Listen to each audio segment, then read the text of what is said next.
बारल हो शिशिया मंदिरवा कयला इजोर दियरा बारल हो शिशिया मंदिरवा कयला इजोर कवन कर नाम ओ शिशिया चरचवा दिहला छोर कवन कर नाम ओ शिशिया चरचवा दिहला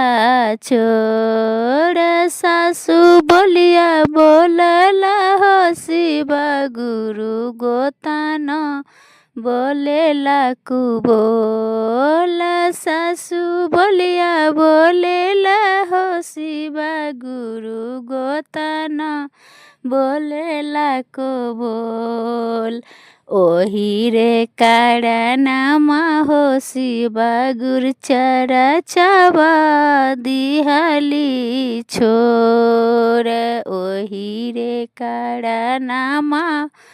शिव गुरु चरचवा दिहली छोर सासुरे सासुरा बाग शिशिया केहू नहीं जेतौ साथ सासुरे सासुरा बाग शिशिया केहू नहीं जेतो साथ काठ के पलंगिया ग शिशिया तोहर जेतो साथ बस के पलंगिया ग शिशिया उहे जेता तोरा साथ दिया राज बरल ग शिशिया मंदिरवा कयला इजोर दिया राज बरल ग शिशि मंदिरवा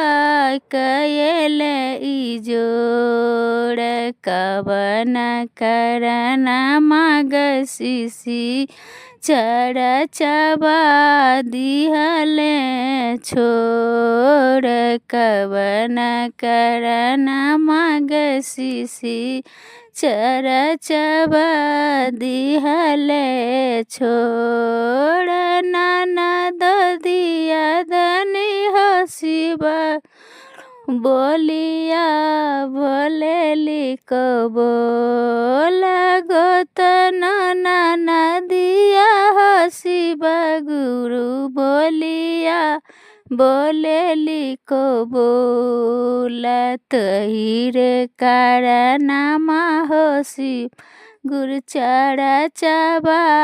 दिहली छोर कहे रे कारणमा हो शिव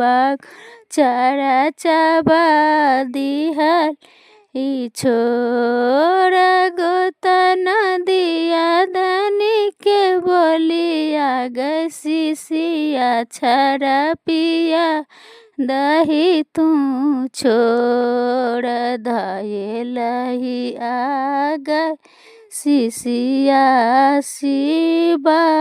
गुरु के ध्यान कयलही आग शिशिया शिव गुरु के ध्यान राज बरल ग शिशिया मंदिरवा कयल इजोर कवन करनमा ग शिशिया चरचवा देहली छोर कवन करनमा ग शिशिया